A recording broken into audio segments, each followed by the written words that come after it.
Magandang umaga po. Magandang hapon sa inyong sa mga magulang na nandito, na magulang ng mga pumumpilan, sa mga ninong at ninang, at sa mga batang pumumpilan. Magandang hapon po sa inyong lahat. Magandang hapon po. At mga bata, congratulate ko kayo ngayon kasi kayo ay makakatanggap na ng napakagandang sakramento, ang sakramento ng kumpil. Kaya congratulations po sa inyo at sa mga magulang at sa mga ninong na nandito, lalong-lalo na sa mga batang pumumpilan. Ayun, so bago ako magsimula, magpapakilala lang muna ako sa inyo ng maiksi lang.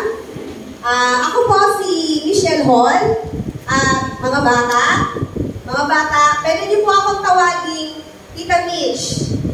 Tita Mitch. Nickname, Tita Mitch or Sister.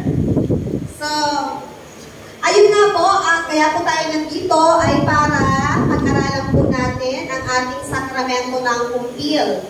At narinig niyo naman po yung pinaliwanag o tinuro ng ating kasamahang katikista, si Sister Marilu, na ang kumpil ay napakahalaga na matanggap natin to.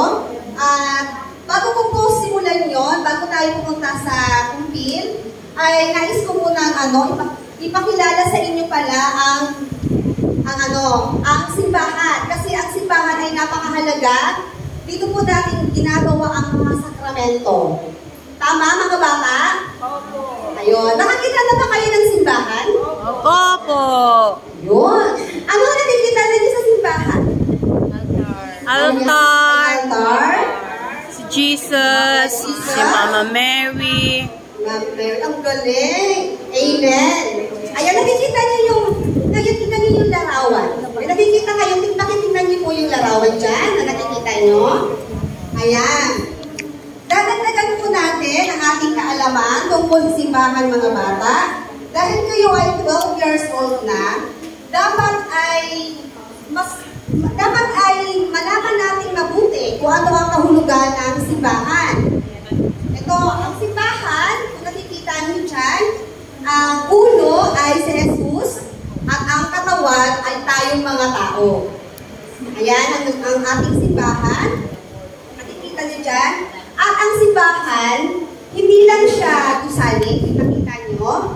Ang ulo nga ay si Jesus at ang katawan ay tayong mga tao. At kailan ba nagsimula ang simbahan?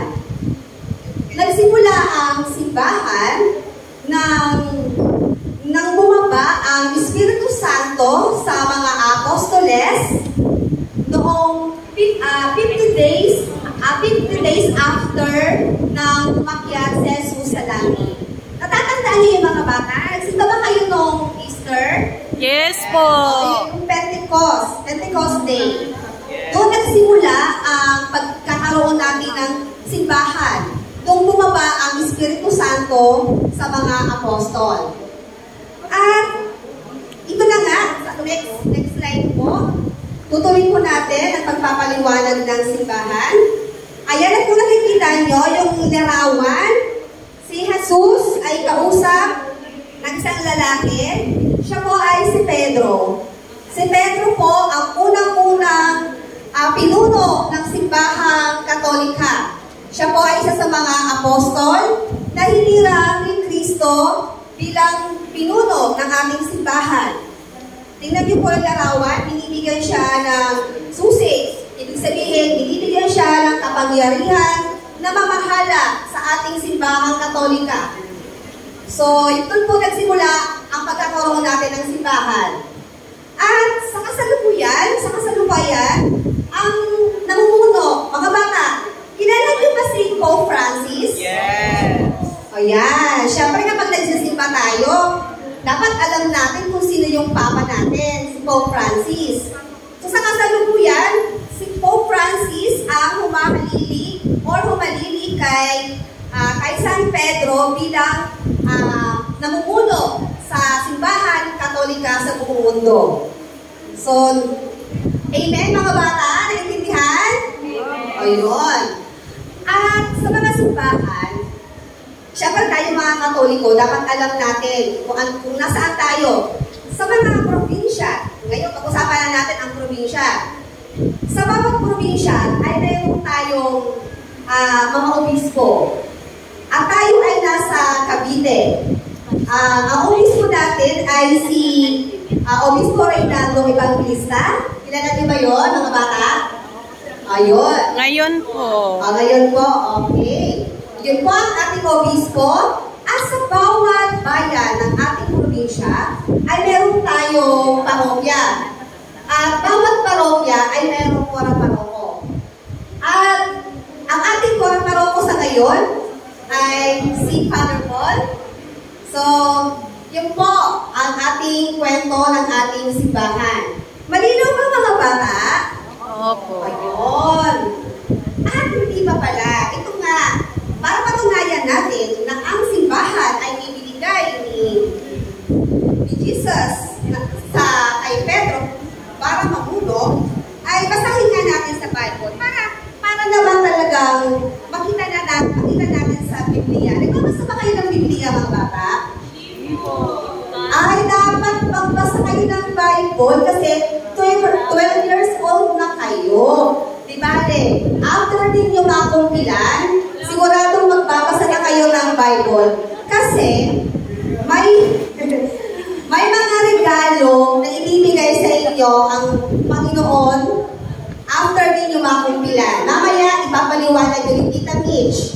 At ngayon, bago tayo matapos sa simbahan, ay dapat kailangan galing sa Bible, nakasulat dito na talagang ibinigay ng ating Panginoon Jesus ang kapangyarihan kay Apostol San Pedro.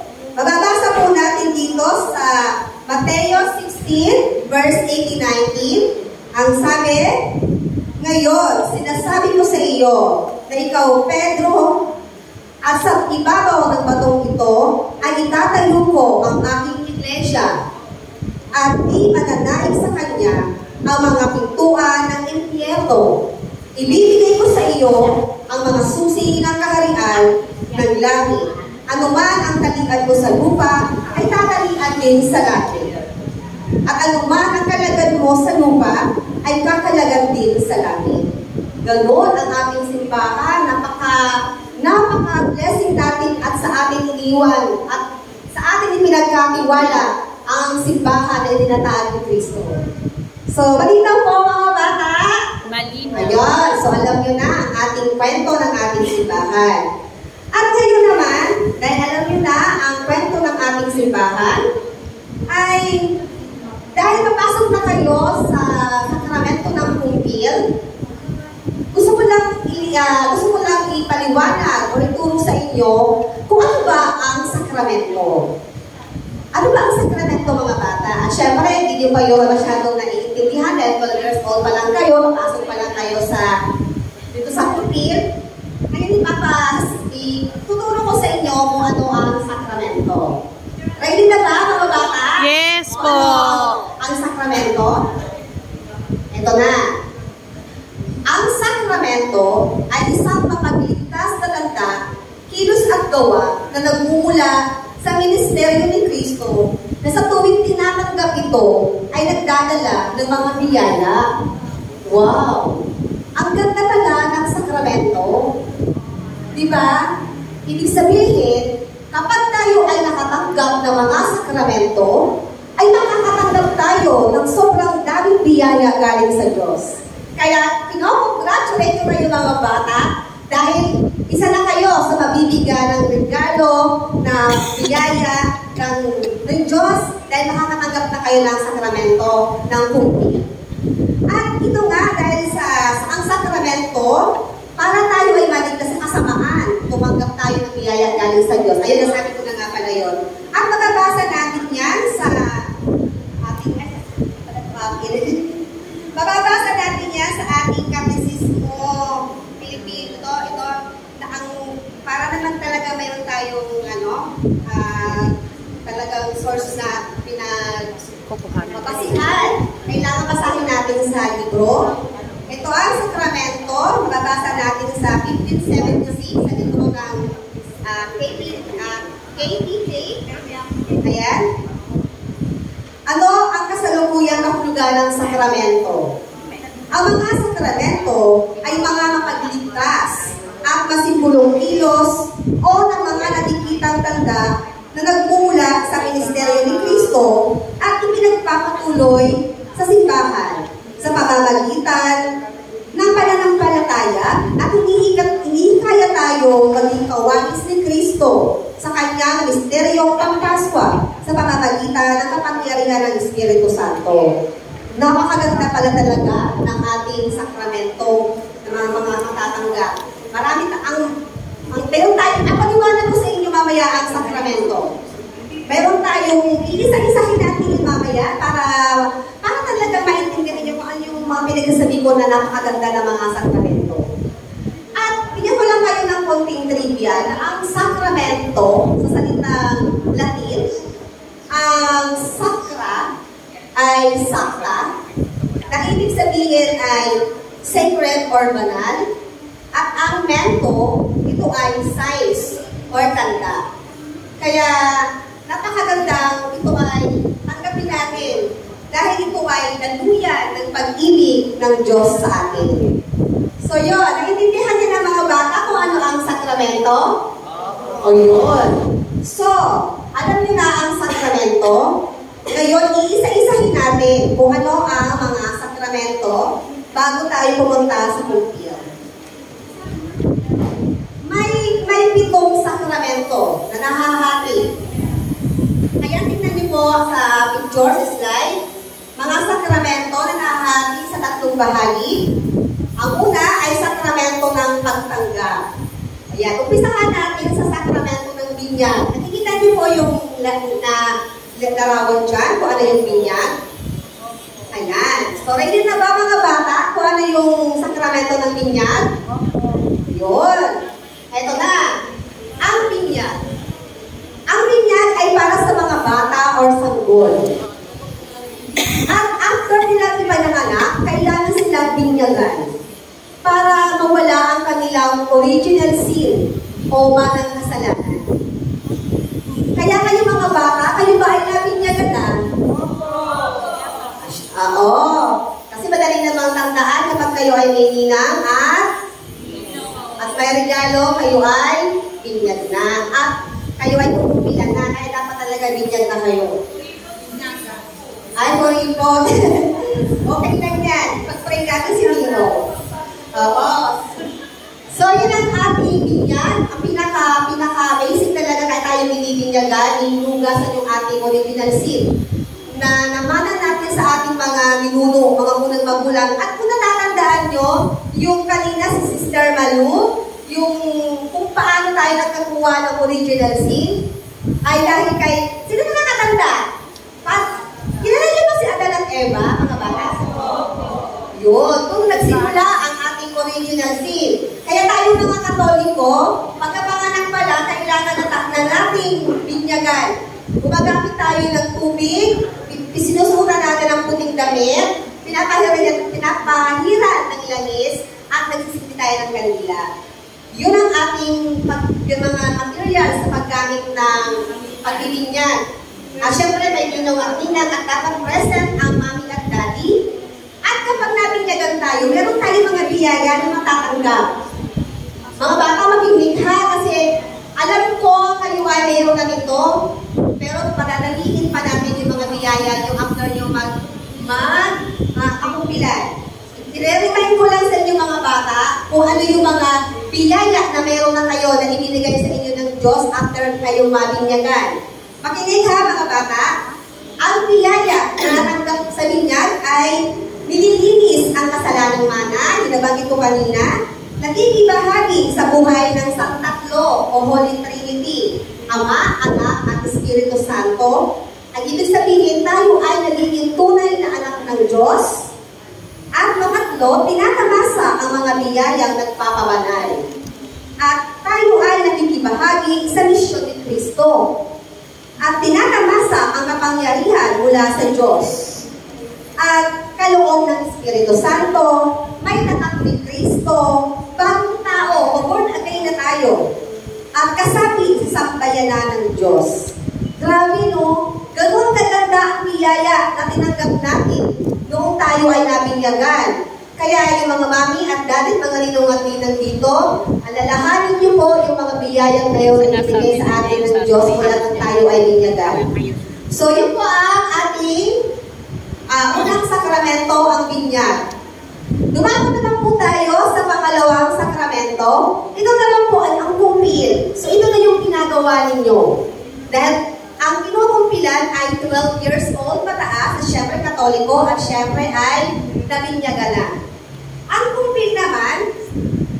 kumpil ay sakramento na nagpapanibago at nagpapatatag ng mga biyayang tinanggap na sa linyag. Ito yung sinasabi ko sa inyo, na kapag kayo ay nabinyagan, meron kayong mga biyaya na galing sa Diyos, pero, patitibayin pa ito ng Panginoon dahil dadagdagan pa ang biyayang ibibigay sa inyo na bibigyan kayo ng 7 regalo. So, yung mga bata, excited na ba kayo sa 7 regalo bibigay sa inyo ni Lord? Yes po. Wow, nakaka-excite naman. Isa-isahin ko yan mamaya. Yung mga regalo galing kay Lord kapag kayo ay nabinyagan. So, ang ginagamit naman sa binyag ay sa kumpil pala ay mabangong langis o banal na olyo at pagtanggap ng Espiritu Santo. At syempre, bibigyan ko na kayo ng bunga. Kapag kayo ay nakumpila na, ang mangyayari sa inyo, bukod dun sa regalo, meron tayong matatanggap sa Diyos na tunay na anak ng Diyos. Kapag tayo ay nakumpila na, higit na nakaugnay kay Kristo. Tunay na saksi ni Kristo, ang mga kumpilan ay inaasahan na maging tagapagpahayag ng mabuting balita at pagtatanggol ng pananampalataya at sa sago at sa gawa. Ayan. So yung mga bata, kapag tayo ay nakumpila na, magkakaroon na tayo ng kaalaman. 12 years old, marunong na kayo eh. Mayroon na tayong karapatan na mag-share, lalo na sa about kay Lord. Maraming paraan. Kung kayo ay nag-Facebook, imbis na nag-share kayo ng mga hindi maganda, mag-share na lang kayo ng mga yung mga about kay Lord o yung mga nakakatuwa. Or kung may talent kayo, pwede kayong sumali sa sambayan na, sa community at sa simbahan. So yun, dinagdag ko lang yun. At ito na ang ating pangatlong sakramento, ang Eucharistia. Ayan, Eucharistia. Mga bata, di ba tayo ay nagsisimba? Oo. Ang Eucharistia, kapag tayo ay nagsisimba, ito yung tinatanggap natin ng komunyon. Kapag yung komunyon na yun ang pinaka-highlight sa pagtanggap, sa pag-a-attend natin ng misa. Bibigyan ko kayo ng ibig sabihin ng Eucharistia. Ang Eucharistia ay ang mismong sakripisyo, pag-aalay ng katawan at dugo ni Kristo. Ito ay tanda ng pagkakaisa at tuglod ng kanyang pag-ibig. Ang Eucharistia ay bukal at tugatong ng buhay ng Kristiyano. Pinagmumulan at pinagwawakasan ng ating gawain dito sa lupa. So yun po ang ating napakahalagang banal na Eucharistia. Kaya pag tayo ay nagsisimba, huwag tayong papayag na hindi tayo mangumunyon. Dapat hindi tayo nalilate at tatapusin natin ang misa at hindi tayo kabalan-banalan ng ating Eucharistia. Kaya mga bata, kapag kayo ay nagsimba, siguraduhin nyo na kayo ay mangumunyon. At sigurado naman, di ba, nag-first communion na kayo, mga bata? Yes. O, yun. So, na-try nyo na yun, di ba? Na-try nyo na yun. So, ito naman ang mga biyaya. Ano ba matatanggap natin kapag tayo ay nangungunyon? Ito ang mga bunga. Kapag kayo ay nangungunyon, mga bata, makinig ha. Kapag kayo ay nagkumunyon, nagpapatunay ng relasyon sa Diyos. Ibig sabihin, nakikisa kayo sa Diyos. Nagpapatatag ng ugnayan ng Diyos at ng tao. Nagpapahiwalay sa kasalanan. Venial sin. Inilalagay o iniingatan sa kasalanang mortal. Yun. Iniingatan tayo ni Lord. Umunlad sa biyaya, mahirap nang kumala sa Diyos. mabisang tanda ng pagkakaisa ng mga Kristiyano. Kaya pag tayo ay lagi nagsisimba ng komunyon, ay talagang gagabayan tayo ng Diyos, hindi tayo hinihiwalay kasi lagi natin siyang kasama. Kaya mga bata ha, tayo ay laging tatanggap ng banal na Eucharistia or komunyon.